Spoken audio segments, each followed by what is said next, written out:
PM Modi का लोकसभा चुनाव प्रचार अभियान जारी है। पीएम मोदी का आज छत्तीसगढ़ और महाराष्ट्र का दौरा है।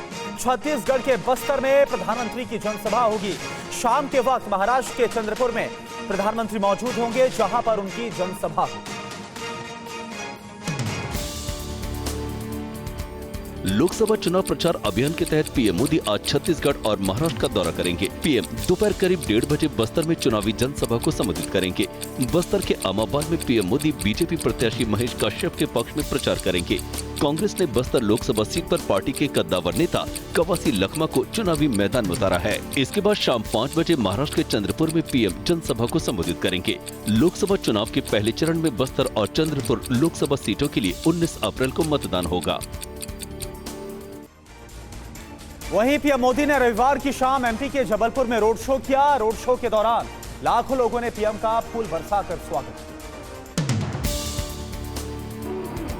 ये तस्वीरें मध्य प्रदेश के जबलपुर में पीएम मोदी के रोड शो की हैं। रोड शो के दौरान पीएम मोदी खुली जीप में सवार थे। उन्हें देखने के लिए बड़ी संख्या में लोग जुटे।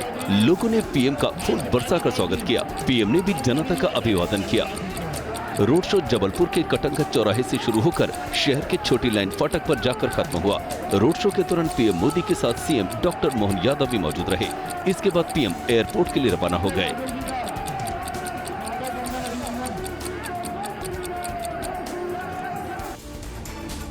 और वहीं बड़ी खबर यह है कि आज मध्य प्रदेश के दौरे पर रहेंगे राहुल गांधी। सिवनी और शहडोल में जनसभा को संबोधित करेंगे। राहुल का एमपी में पहला चुनावी दौरा है।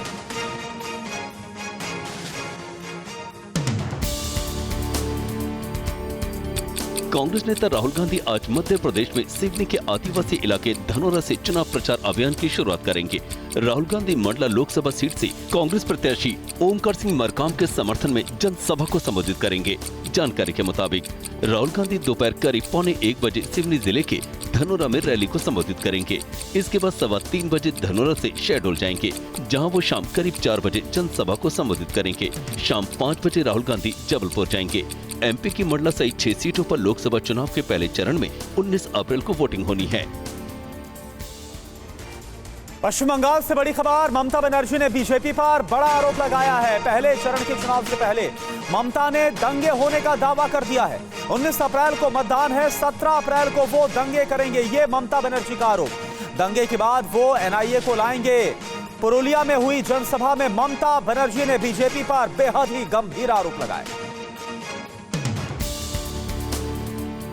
पुरुलिया में हुई चुनावी जनसभा में ममता बनर्जी बीजेपी पर खूब बरसी। আর বিজেপি সিম্বল হয় কখনো কোনো দেশে জিনিস হয় না, কোনো দেশে জিনিস হয় না। 19 তারিখে ভোট, 17 তারিখে দাঙ্গা করবে। তোমাদের তো রাম কানে কানে বলে দিয়ে যায়নি তুমি দাঙ্গা করো, কিন্তু এরা দাঙ্গা করবে আর করে এনআইএ ঢুকিয়ে দেবে। ममता ने कहा बीजेपी ईडी, सीबीआई और इनकम टैक्स विभाग को हथियार की तरह इस्तेमाल कर रही है। और वहीं पूर्वी मेदिनीपुर में हुई घटना को लेकर टीएमसी ने एनआईए के खिलाफ मुहिम छेड़ दी है। पार्टी के नेता एनआईए और बीजेपी के बीच मिली भगत का आरोप लगा रहे हैं। ममता बनर्जी के बाद टीएमसी महासचिव अभिषेक बनर्जी ने सोशल मीडिया हैंडल एक्स पर लिखा कि एनआईए और बीजेपी के बनता गठजोड़ महसूस हो रहा है। टीएमसी नेताओं और आदर्श आचार संहिता के खिलाफ साजिश की जा रही है। ये मिलीभगत जारी है। चुनाव आयोग अपने दायित्व की अनदेखी कर रहा है। वहीं टीएमसी नेता कुणाल घोष ने दावा किया कि बीजेपी के एक नेता ने 26 मार्च को शहर के न्यू टाउन इलाके में अपने अपार्टमेंट में एनआईए के एक अधिकारी से मुलाकात की और चुनाव से पहले गिरफ्तार किए जाने वाले टीएमसी नेताओं की लिस्ट सौंपी। और वहीं पूर्वी मेदिनीपुर में हुई इस घटना को लेकर एनआईए ने टीएमसी के आरोपों को खारिज भी किया है। एजेंसी ने साफ कहा, कानूनी दायित्व को पूरा करने के लिए जो रोका गया है वो हमला हुआ है। पूर्वी मेदिनीपुर के भूपति नगर में एनआईए की टीम पर हमले की तस्वीर सामने आई है, जिसे लेकर ममता बनर्जी ने कहा था कि चुनाव से पहले बीजेपी लोगों को गिरफ्तार करवा रही है। एनआईए को रात में रेड डालने की क्या जरूरत थी? एनआईए ने इन आरोपों का जवाब दिया है। एजेंसी ने कहा, गलत इरादे के आरोपों में कोई दम नहीं है। उनकी टीम पर हमला बेवजह हुआ है। देसी बम बनाने से जुड़े मामले की जाँच चल रही है। कार्रवाई पूरी तरह से वैध और कानूनी रूप से जरूरी थी। तलाशी के दौरान भीड़ ने हिंसक हमला किया। ये एजेंसी के दायित्वों का पालन करने से रोकने की कोशिश थी।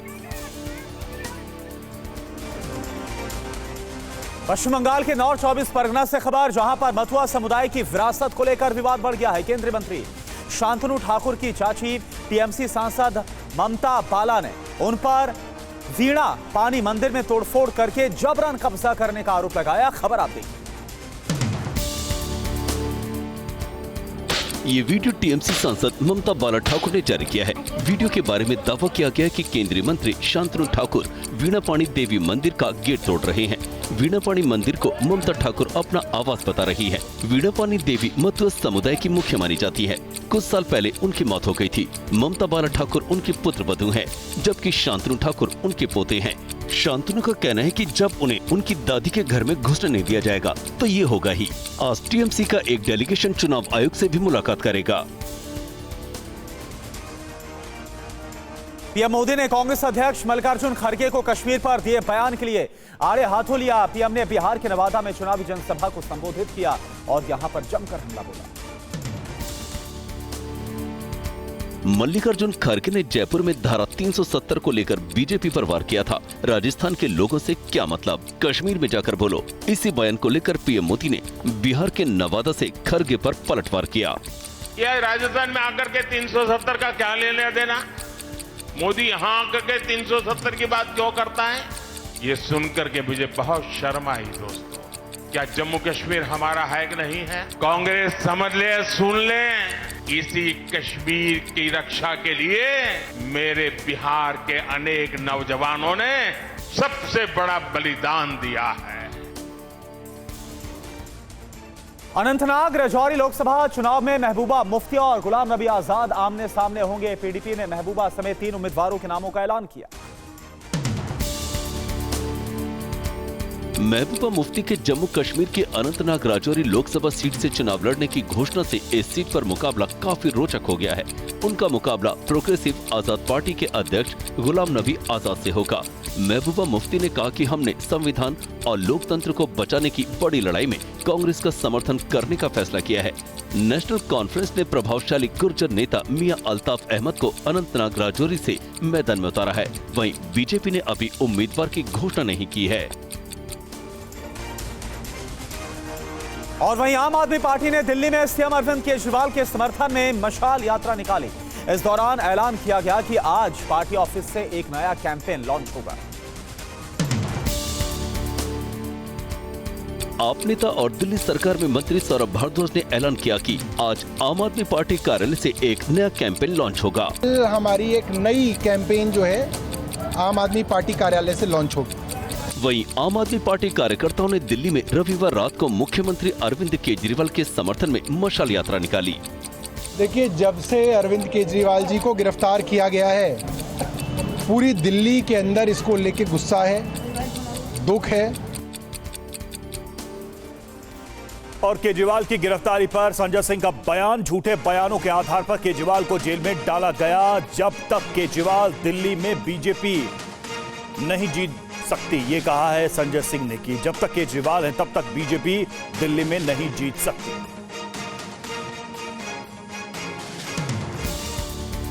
12 बयान में से 10 बयान केजरीवाल जी के खिलाफ नहीं देता, उसको नहीं मानते आप, उसको छिपा लेते हैं। 2 बयान उनके खिलाफ देता है, उसको आप सही मानते हैं। इन आधारों पे आप एक निर्वाचित मुख्यमंत्री को गिरफ्तार करके जेल में डाल दिए। हम बच्चे हैं क्या? हम समझते नहीं कि कितनी गहरी साजिश है केजरीवाल के पीछे, कितनी गहरी साजिश है आम आदमी पार्टी के पीछे, कितनी गहरी साजिश है इस सरकार को खत्म करने की। क्योंकि दिल्ली में जीत नहीं सकती बीजेपी। जब तक अरविंद केजरीवाल जी हैं, दिल्ली में कभी भी बीजेपी नहीं जीत सकती, मैं आपको बता रहा हूं। तो आज दिल्ली विधानसभा का 1 दिवसीय विशेष सत्र बुलाया गया है। सत्र स्वास्थ्य सेवाओं के लिए बुलाया गया है, लेकिन अरविंद केजरीवाल की गिरफ्तारी को लेकर जमकर हंगामा होगा। दोनों तरफ से इसके पूरे आसार हैं। दिल्ली विधानसभा के 1 दिवसीय सत्र के लिए आम आदमी पार्टी और बीजेपी की तरफ से तैयारी कर ली गई है। हालांकि सत्र का एजेंडा बताया गया है कि दिल्ली की स्वास्थ्य सेवाओं पर चर्चा की जाएगी, लेकिन पूरी उम्मीद है कि अरविंद केजरीवाल की गिरफ्तारी को लेकर हंगामा होगा। बीजेपी केजरीवाल समेत आम आदमी पार्टी पर भ्रष्टाचार को लेकर हमलावर रहेगी। वहीं सत्तारूढ़ पार्टी केजरीवाल के समर्थन में बीजेपी को घेरने की कोशिश करेगी। और दिल्ली सरकार में मंत्री सौरभ भारद्वाज ने टीवी 9 से खास बातचीत में कहा कि लोगों के बीच 2020 से मजबूत अंडर करंट है। उन्होंने सड़क से लेकर संसद तक लड़ाई लड़ने का ऐलान किया। मुझे को ऐसा लगता है इतना स्ट्रॉन्ग अंडर करंट आज जनता के बीच में है कि 2020 के चुनाव में भी इतना करंट नहीं था और भारतीय जनता पार्टी इसको समझ रही है। भारतीय जनता पार्टी की लीडरशिप परेशान है कि अब इसके लिए क्या किया जाए और जो डेस्परेशन में जो भद्दे मजाक भारतीय जनता पार्टी कर रही है, लोग उनसे और ज्यादा चिढ़ रहे हैं।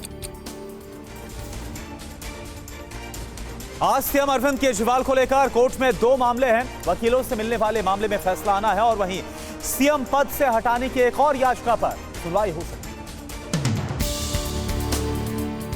जेल में बंद अरविंद केजरीवाल को दिल्ली के सीएम पद से हटाने की 2 याचिकाएं पहले खारिज हो चुकी हैं। अब एक और याचिका हाईकोर्ट में लगाई गई है। ये याचिका आम आदमी पार्टी के ही एक पूर्व विधायक ने लगाई है। इसके अलावा केजरीवाल को हफ्ते में 5 बार अपने वकील से मुलाकात करने का अधिकार देने की मांग वाली याचिका पर राउज एवेन्यू कोर्ट आज फैसला सुना सकता है। इस पर बहस पूरी हो चुकी है। अभी 2 बार मिलने की अनुमति दी गई है। ईडी ने कोर्ट में इसका विरोध करते हुए कहा है कि ये जेल नियमावली के खिलाफ है।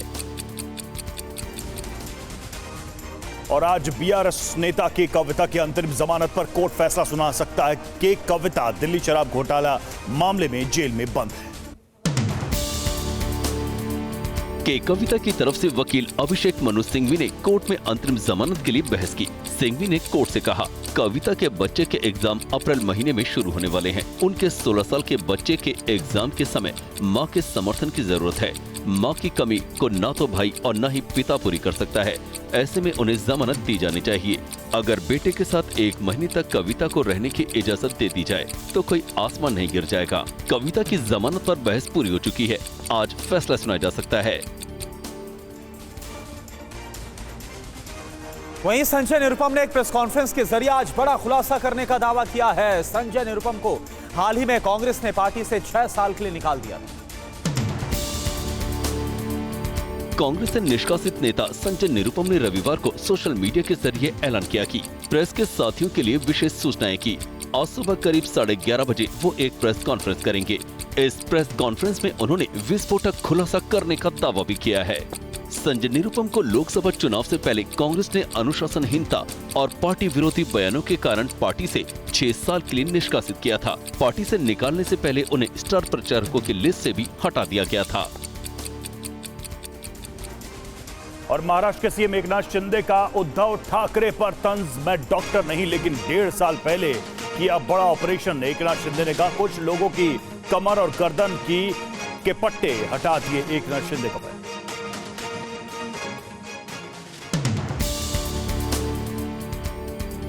नागपुर में डॉक्टरों के कार्यक्रम में पहुंचे महाराष्ट्र के सीएम एकनाथ शिंदे ने बिना नाम लिए पूर्व सीएम उद्धव ठाकरे पर चुटकी लेने वाले अंदाज में कहा कि मी तसा डॉक्टर नसलो तरी मोठं ऑपरेशन 1.5 वर्षापूर्वी केलेलं आहे।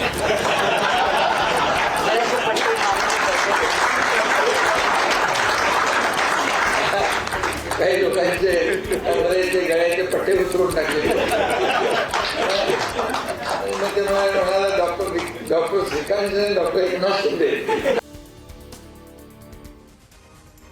गोरखपुर सदर सीट से समाजवादी पार्टी के उम्मीदवार काजल निषाद को दिल का दौरा पड़ने से उनकी हालत काफी गंभीर बताई जा रही है। लखनऊ के मेदांता अस्पताल में उनका इलाज जारी है। यूपी के गोरखपुर से समाजवादी पार्टी की उम्मीदवार काजल निषाद हार्ट अटैक की शिकायत के बाद लखनऊ के मेदांता अस्पताल में भर्ती हैं। चुनाव प्रचार के दौरान तेज धूप और गर्मी की वजह से 5 अप्रैल को उन्हें चक्कर आ गया था और वो बेहोश हो गई थी। काजल निषाद को डिहाइड्रेशन और हाई बीपी की शिकायत के बाद गोरखपुर के एक अस्पताल में भर्ती कराया गया, जहां 2 दिन से उनका इलाज चल रहा था। रविवार शाम को हालत गंभीर होने के बाद उन्हें लखनऊ रेफर किया गया। काजल ने अपने सियासी करियर की शुरुआत कांग्रेस पार्टी के साथ की थी। और अखिलेश यादव ने जयंत चौधरी पर बिना नाम लिए तंज कसा। उन्होंने कहा कि पीएम मोदी की रैली के मंच पर उनको जगह तक नहीं मिल पाई। सहारनपुर में पीएम मोदी की रैली थी, लेकिन जयंत चौधरी के मंच पर न दिखने पर अखिलेश यादव ने चुटकी ली है। अखिलेश ने कहा, पश्चिमी यूपी में बीजेपी की घोषित संयुक्त रैली में उनके सहयोगी दल भी अपनी जगह नहीं बना पा रहे हैं और अपमान का घूंट पीकर रह जा रहे हैं। यहाँ तक कि अपने प्रत्याशी के समर्थन में की जा रही रैली तक में वो हिस्सा नहीं ले पा रहे हैं। अखिलेश ने कहा कि इससे साफ जाहिर होता है कि बीजेपी का गठबंधन गांठबंधन बन चुका है। पश्चिमी यूपी में अब उसका कोई वजूद नहीं है। देश के धार में भोजशाला में जारी सर्वे में मिले प्रमाणों को गोपनीय रखा गया है। मध्य प्रदेश हाईकोर्ट की इंदौर बेंच ने सर्वे का आदेश दिया था। धार के ऐतिहासिक भोजशाला का 17वें दिन रविवार भी सर्वे किया गया। एएसआई टीम ने कमाल मौलाना दरगाह के पास बने अकलकूप की नपाई की। सर्वे टीम ने इसके 50 मीटर के दायरे में कई जानकारियों को इकट्ठा किया।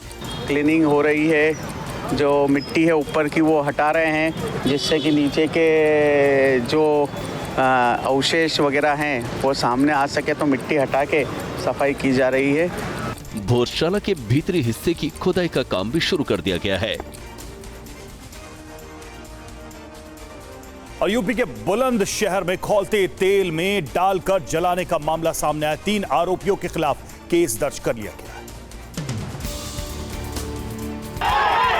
वारदात के बाद गुस्साए लोगों ने आरोपियों की गिरफ्तारी की मांग को लेकर थाने पर हंगामा किया। घटना के विरोध में बाजार भी बंद कर दिया गया। पुलिस सीसीटीवी फुटेज के आधार पर मामले की जांच में जुटी है। अबू नसर, अवैज और शौकीन ने जो है मारपीट, गाली गलौज की और पास के जो ठेले से जो है खौलते हुए तेल को जो है तेल से उसको गिराकर उसके शरीर के ऊपर जान से मारने की कोशिश की। तनावग्रस्त हालात को देखते हुए पुलिस की ओर से पूरे इलाके पर नजर रखी जा रही है। भागलपुर नगर निगम दफ्तर में आग लगने से 2 कूड़ा गाड़ियां बुरी तरह से जलकर खाक हो गई। कई पेड़ों को भी इसमें नुकसान पहुंचा। ये बिहार के भागलपुर के नगर निगम दफ्तर का परिसर है। यहाँ कूड़े के ढेर में आग लगने से काफी नुकसान हुआ है। की भी संभावना बताई जा रही है। नुकसान तो हुआ है। हमारे जो सफाई उपकरण, जो हमारे संसाधन थे, गाड़ियां थी, इसमें ट्रैक्टर थे, उसमें जो है ना स्वीपिंग मशीन थी, कुछ हमारे जो जब्त होर्डिंग और जो अन्य सामग्री थी वो सभी जलकर आग से पहुंचे। फायर ब्रिगेड की टीम ने कई घंटों के बाद आग पर काबू पा लिया। आग में किसी के हताहत होने की सूचना नहीं है। कर्नाटक के बेल्लारी पुलिस का एक्शन। 5 करोड़ 60 रुपए नकद बरामद। बोरियों से मिला सोना चांदी। दस्तावेज न दिखाने पर पुलिस ने सीज किया सब कुछ।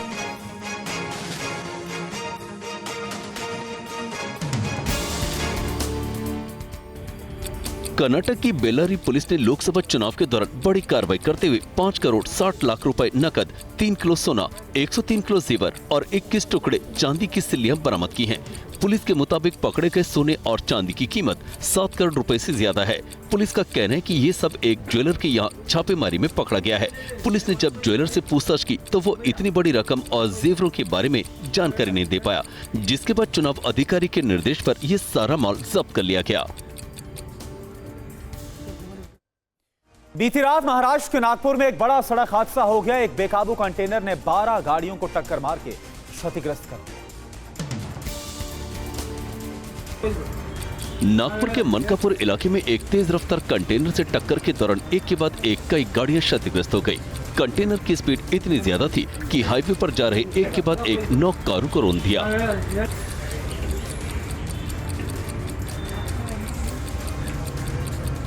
इस दौरान कंटेनर की चपेट में कारों के अलावा एक एम्बुलेंस और 2 बाइक भी आ गई।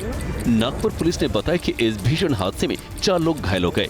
हादसे के दौरान घायल हुए लोगों को अस्पताल में भर्ती करा दिया गया है। फिलहाल पुलिस ने हादसे की जांच शुरू कर दी है। और नोएडा के एक वाटर पार्क में युवक की मौत से हड़कंप मच गया। पुलिस ने शव को पोस्टमार्टम के लिए भेजकर जांच शुरू कर दी।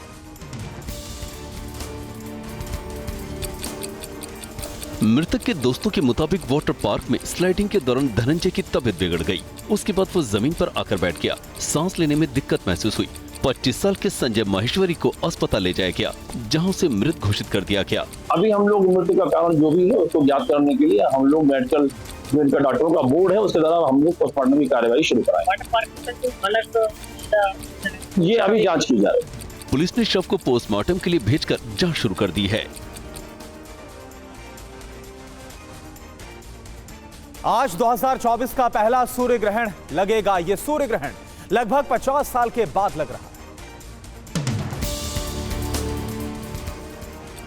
आज साल का पहला और सबसे लंबा सूर्य ग्रहण लगने वाला है। इस सूर्य ग्रहण को काफी खास माना जा रहा है क्योंकि ऐसा सूर्य ग्रहण तकरीबन 50 वर्ष के बाद लगने जा रहा है। आज रात 9:12 से लेकर 9 अप्रैल सुबह 2:22 तक इसका प्रभाव रहेगा। इस सूर्य ग्रहण की अवधि लगभग 5 घंटे 10 मिनट की होगी। इसमें से तकरीबन 7.5 मिनट का समय ऐसा रहेगा जिस दौरान धरती पर अंधेरा छाया रहेगा। सूर्य ग्रहण भारत में दिखाई नहीं देगा। ये ग्रहण सिर्फ उत्तरी अमेरिका समेत कई इलाकों में दिखाई देगा।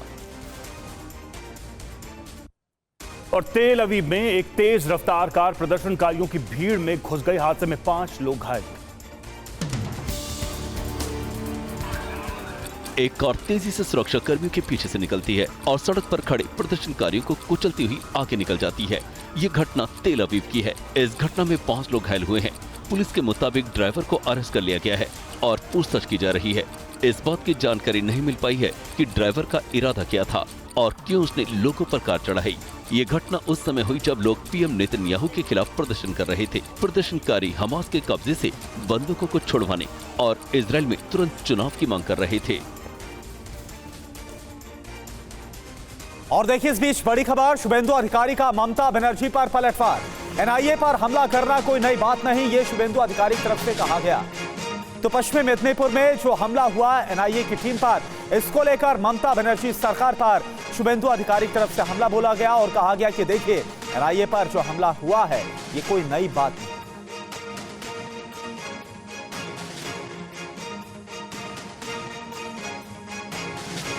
और देखिए शुभेंदु अधिकारी ने यह भी कहा कि बुआ और भतीजा पहले से एनआईए पर हमला करते आ रहे हैं। ईडी और सीबीआई पर भी बीते 3 सालों से हमला किया जा रहा है। और साथ ही यह भी कहा गया कि वो केंद्रीय एजेंसियों को इसलिए रोक रहे हैं क्योंकि वो भ्रष्टाचारियों को बचाना चाहते हैं। एनआईए देश को बचाने का काम कर रही है और पार्लियामेंट ने एनआईए को यह रिस्पॉन्सिबिलिटी दी है। एनआईए पर हमले का मतलब है कि संविधान पर हमला करना। ममता बनर्जी हर बार पोलराइज करती है और रामनवमी के पहले ये सब कुछ होता है, इस बात का आरोप लगाया गया है।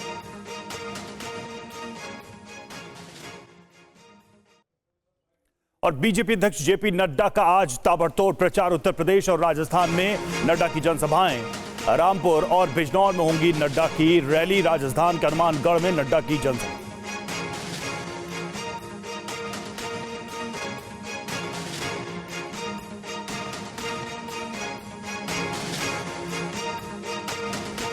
और एक बड़ी खबर, पीएम मोदी का कल पीलीभीत दौरा। पीलीभीत में जनसभा को करेंगे संबोधित। पीलीभीत से जितिन प्रसाद बीजेपी उम्मीदवार।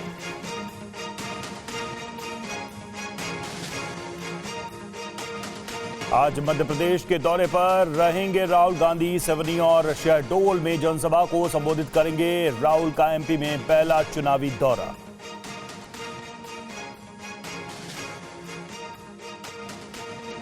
आपको हम एक नया और खास शो दिखाने जा रहे हैं जिसका नाम है एजेंडा फुल एंड फाइनल। सुबह सुबह देश और दुनिया की हर खबर आपके सामने होगी विश्लेषण के साथ, बिल्कुल अलग अंदाज में। बिल्कुल, इस शो में खबरों की रफ्तार भी है और खबरों का विस्तार भी है।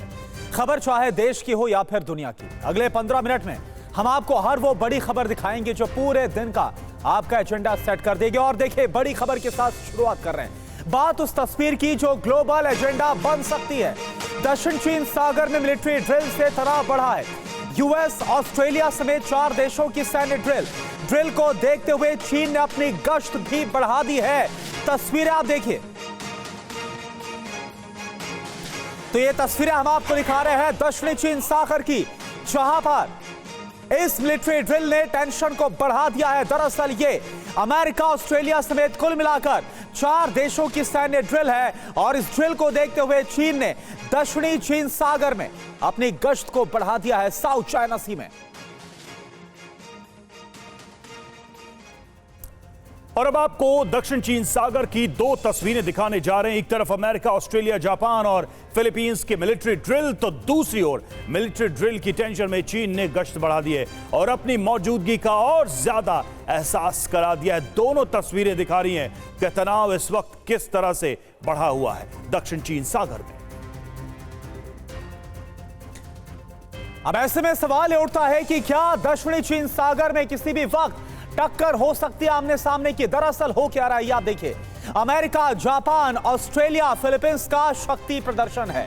चारों देश मिलकर समुद्री और हवाई सैन्य ड्रिल को अंजाम दे रहे हैं। चीन पर इस क्षेत्र में लगाम लगाने के लिए वॉर एक्सरसाइज चारों देश कर रहे हैं। अमेरिका की अगुवाई वाली इस ड्रिल से चीन छटपटाया हुआ है।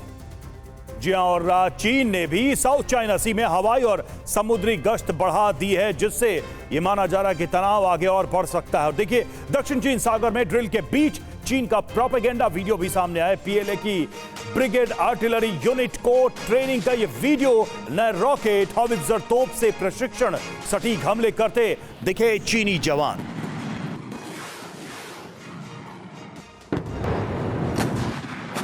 मनीष हमारे साथ, हमारे सहयोगी इस वक्त जुड़े हुए हैं फोनलाइन पर मौजूद हमारे साथ। मनीष, तनाव का क्या नया दौर दक्षिण चीन सागर में शुरू हो सकता है? देखिए, पिछले दिनों हमने देखा था कि किस तरह से फिलीपींस के कोस्ट गार्ड को, उनके शिप को चाइनीज कोस्ट गार्ड शिप ने चारों तरफ से घेर कर उसे नुकसान पहुंचाया था और इसलिए इस सैन्य ड्रिल की काफी अहमियत बढ़ जाती है।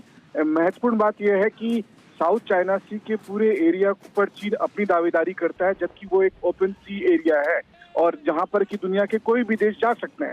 लेकिन जब भी किसी दूसरे देश की ड्रिल होती है या उसके शिप गुजरते हैं तो चीन उस पर किसी न किसी तरीके से दबाव बनाने की कोशिश करता है। और इसी के प्रतिरोध में कहें तो अभी इस वक्त अमेरिका की अगुवाई में ये 4 देश इस वक्त सैन्य ड्रिल कर रहे हैं। लेकिन महत्वपूर्ण बात यह है कि पिछले दिनों जहां भारत ने भी फिलीपींस का समर्थन किया था, अमेरिका, ऑस्ट्रेलिया, जापान ने भी अब सैन्य ड्रिल में हिस्सा लेकर फिलीपींस का समर्थन जताया। तो कुल मिलाकर यह है कि चीन बनाम इंडो पैसिफिक के जो बाकी देश हैं वो एकजुट हो रहे हैं और ऐसी स्थिति में कोशिश सबकी यही है कि चीन की उस विस्तारवादी जो सामुद्रिक नीति है उस पर लगाम लगाई जाए और इस सैन्य ड्रिल को आप उसी पर्सपेक्टिव में निश्चित तौर पर।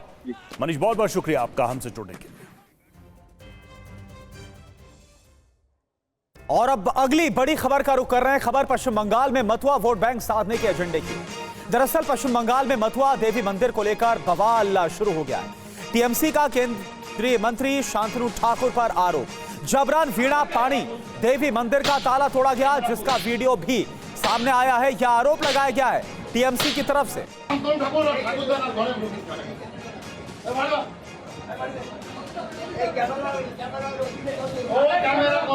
तो तस्वीरें इस वक्त आपके सामने पश्चिम बंगाल की है, जहां पर जबरन वीणा पानी देवी मंदिर का ताला तोड़ने का आरोप, और ये देखिए तस्वीर भी सामने आई है। टीएमसी की तरफ से केंद्रीय मंत्री शांतनु ठाकुर पर आरोप लगाया है। तो चुनाव से पहले पश्चिम बंगाल में मथुआ देवी मंदिर को लेकर बवाल गरमाता हुआ नजर आ रहा है।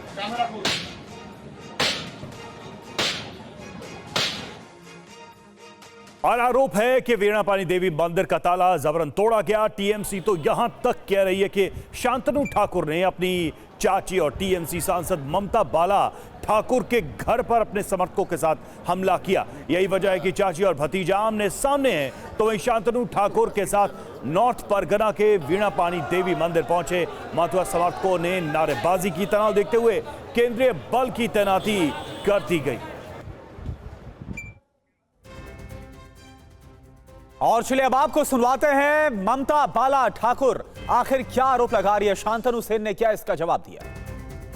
সন্ত্রাস বড় বড় লাঠি নিয়ে ঘুরছে ক্যাডাররা বিজেপি বাড়িতে জয় শ্রীরামের নয় স্লোগান, এখানে হরি ঠাকুরের স্লোগান না, জয় শ্রীরামের স্লোগান। আমি তো পার্টি করি, আমি তো দেই না কোনো পার্টির স্লোগান।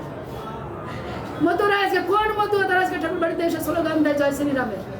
আমি মতো সমাজের কাছে বলছি, और ना ठाकुर बाड़ी पार्टी ना ठाकुर बाड़ी কোনো অর্থ না কোনো কিছু নাই, না এমপি পয়সা। বিহার ঠাকুর মেমোরিয়াল ট্রাস্টের থেকে ওটা 25 বার বলেছি তো দরজা না খুলতে, এই দরজা খুলতে। যদি কেউ দরজা না খোলে, জোর জবরদস্তি এই ঘরকে দখল করে রাখে, দেখুন না সামনে ভক্তরা ওখানে ধর্ণা দিচ্ছে, থ্রেট দিয়েছে, আমার ওয়াইফকে থ্রেট দিয়েছে, পুলিশ করেছে, এটা সামনে করেছে, তার ভিডিও ফুটেজ আছে। আগামীতে আন্দোলন করবে বলছে। আন্দোলন তো আমরাও করব, আন্দোলন তো আমরাও করব, বড় আন্দোলন হবে। যে কেন বড় মার ঘরকে মমতা বন্দ্যোপাধ্যায়ের রাজনীতির আখড়া বানানো হলো, কেন বড় মার ঘরকে মমতা বন্দ্যোপাধ্যায়ের রাজনীতির আখড়া বানানো হলো। और शांतनु ठाकुर के खिलाफ ममता बाला ने दर्ज कराई शिकायत। गाय घाटा पुलिस थाने में शिकायत दर्ज कराई है और चुनाव आयोग को भी शिकायत दर्ज कराया जाएगा। टीएमसी के डेलीगेशन के द्वारा 10 सदस्य वाला डेलीगेशन आज चुनाव आयोग से शिकायत करेगा।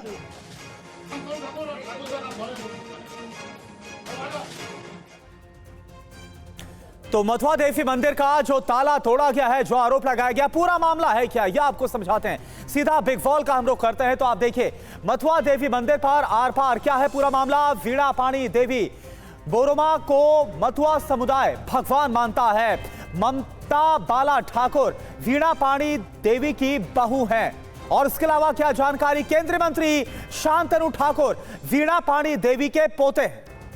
बिल्कुल, और देखिए ये तो हमने आपको रिलेशंस बता दिए। वीणा पाणी देवी की बीमारी के वक्त ममता बाला ने उनका ख्याल रखा, जो जानकारी है, जो दावा किया जाता है उसके मुताबिक। और वीणा पाणी देवी की मृत्यु के बाद उनके कमरे को बंद कर दिया गया, उसको लॉक कर दिया गया।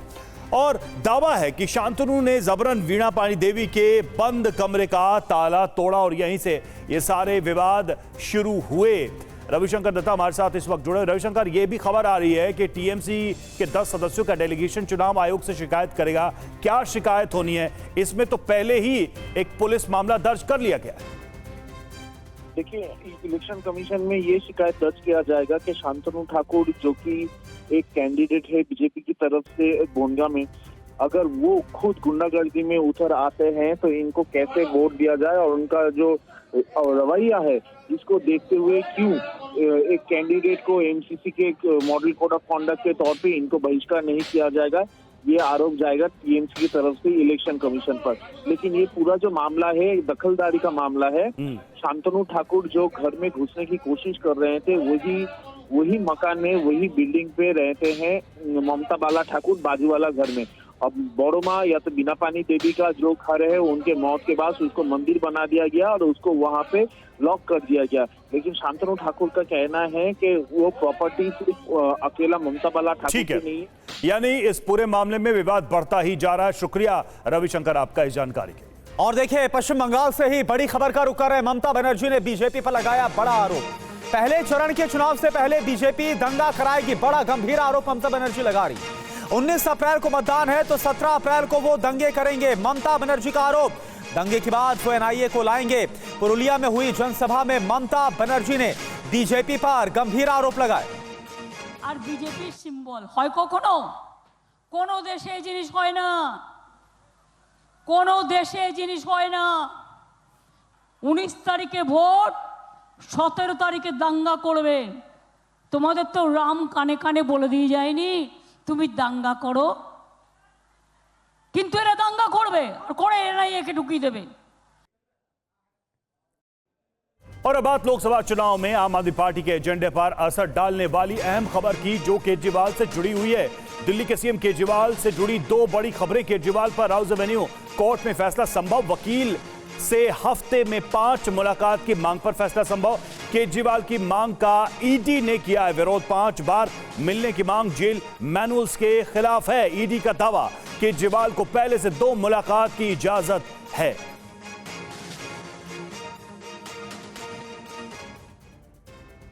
तो आज दिल्ली में काफी हलचल है, कई अहम मामले कोर्ट में हैं। तो वहीं विधानसभा का एक दिन का विशेष सत्र भी बुलाया गया। आपको 5 बड़े अपडेट्स इसको लेकर देते हैं। तो दिल्ली पर 5 बड़े अपडेट क्या नजर आ रहे हैं। आज विधानसभा का एक दिन का विशेष सत्र है और जमकर हंगामे के आसार हैं। और वहीं अरविंद केजरीवाल वकील से हफ्ते में 5 बार मुलाकात कर पाएंगे या फिर नहीं, इस पर भी फैसला संभव है। जितेंद्र भाटी इस वक्त हमारे साथ जुड़े हुए। जितेंद्र, आज एक तरफ विधानसभा में जमकर हंगामे के आसार, तो दूसरी तरफ अरविंद केजरीवाल की याचिका पर भी सबकी नजर रहने वाली है। बिल्कुल, देखिए आपको बता दूं कि अरविंद केजरीवाल के खिलाफ की याचिका जो है एक तो हाई कोर्ट में डाली गई है, जिसमें उनको पद से हटाने की बात की गई है। दूसरा, राउज एवेन्यू कोर्ट में अरविंद केजरीवाल की तरफ से एक याचिका दाखिल की गई है, जिसमें उनकी तरफ से कहा गया है कि जो उनके वकील हैं, जिनको हफ्ते में 2 बार मिलने की इजाजत है अभी, और उनको 5 बार बढ़ाकर कर दिया जाए, इसको लेकर के कोर्ट ने फैसला सुरक्षित रखा है और इस पर आज कोर्ट फैसला सुना सकती है कि क्या वाकई अरविंद केजरीवाल को के जो वकील हैं वो हफ्ते में 2 की जगह 5 बार मिल सकते हैं। हालांकि जेल अथॉरिटी की तरफ से इसका विरोध किया।